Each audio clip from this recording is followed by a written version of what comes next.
Upon arrival in Oz, Dorothy discovers her house has accidentally landed on the Wicked Witch of the East. In need of direction on how to get home, she cautiously watches the arrival of Glinda the Good Witch by Bubble, who suggests she follow the yellow brick road to the Emerald City to meet the wizard. Before they can leave, the Wicked Witch of the West suddenly appears in a puff of smoke in search of who killed her sister. Chemist Hershel Jude demonstrates how bubbles can float in what appears midair. And Jacob Kirkendall shares the iodine clock reaction experiment to show how dark liquid can suddenly appear like smoke. Hello everyone, I hope you're enjoying some of the demos that you're seeing today at the Chemistry Day at the Museum. My name is Hershel Jude. I'm a chemist that work at Kalsec here in Kalamazoo, Michigan. And today we're going to see if we can make bubbles float. Most of you are probably familiar with the bubble solution that you can buy at the store. This one was from the Dollar Tree. And here we have just a cup with some water. And in this cooler, we have some dry ice. A little bit about safety.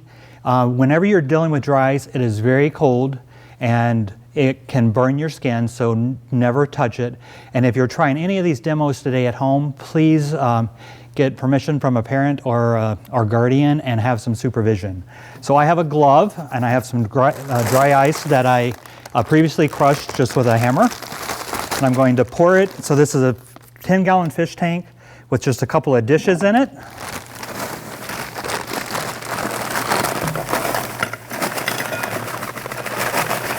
So we have some dry ice.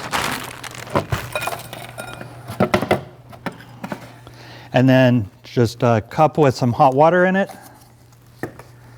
And you can already see in the tank the dry ice is starting to evaporate. Dry ice is made from carbon dioxide, and when it's frozen, it's a solid. And if you think about ice that you'd put in a drink, if you leave it sitting out at room temperature, that ice melts and forms water. And then if you heated it really hot to 100 degrees Celsius or 212 degrees Fahrenheit, it would turn into gas. And you can see that when you boil water on a stove. Dry ice goes straight from a solid when it's really cold to a gas at room temperature. So when I add some warm water, it is forming the carbon dioxide gas, and it is filling up this fish tank. Whenever you're dealing with carbon dioxide or dry ice, you do not want to stick your head into a tank like this, because the carbon dioxide is more dense than air, so it is filling up that tank and it is staying there, and you would not be able to breathe.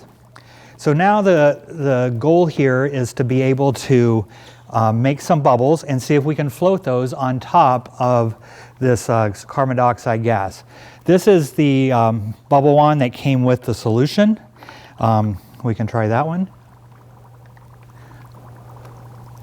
And you can see the bubbles that are floating on top of the gas. There. When the bubbles hit the edge of the tank, you can see that they're breaking. There's a small one that's floating really nicely here on top of the gas. And if we wait long enough, the CO2, as it evaporates, it's got this opaque color, but it will eventually turn clear when it warms up a little more inside that tank.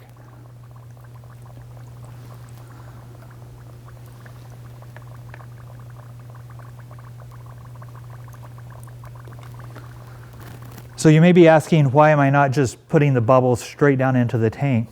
And the reason is because if I blow into the tank, it will blow the CO2, the carbon dioxide out, and then we will have nothing for the bubbles to float. And as you know, in just the air, the bubbles will sink all the way to the table or to the floor. So any guesses on why these bubbles are floating on top of the carbon dioxide in this tank? Well, the reason is that the air that I am blowing out and I'm breathing into those bubbles is less dense. It's lighter than the carbon dioxide that's in the tank. and therefore it floats on top of the carbon dioxide.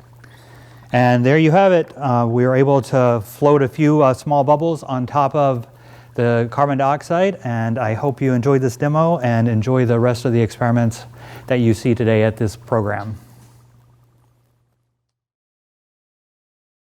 Hi, I'm Jake Kirkendall, and I'm a scientist with Kalsec, and today I'll be showing you the iodine clock reaction.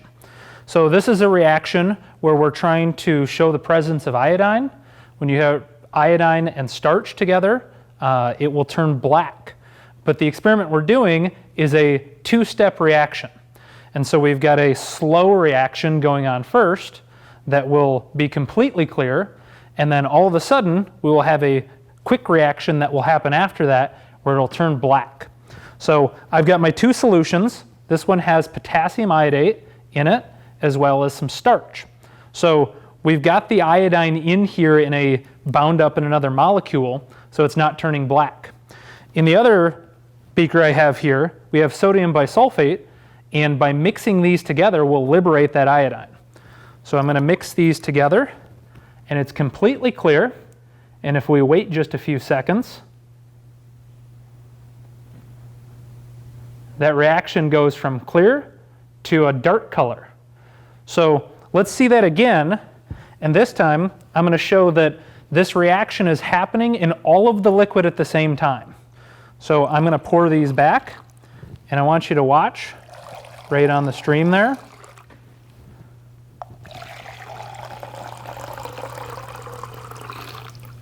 And as you saw right at the end, everywhere in the liquid turned black at the same time. One of the other cool parts about this reaction is that this reaction happens at the same speed. So I'm going to take these two, and I'm going to pour this one in, and I'm going to count 1, 2, 3, 4, 5, and pour the other one in.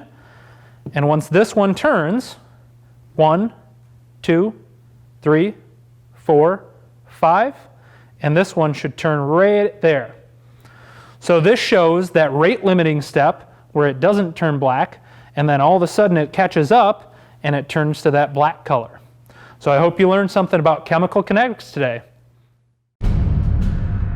Dorothy and Trout's adventure home is not going to be a smooth one, as the Wicked Witch of the West threatens to stop them.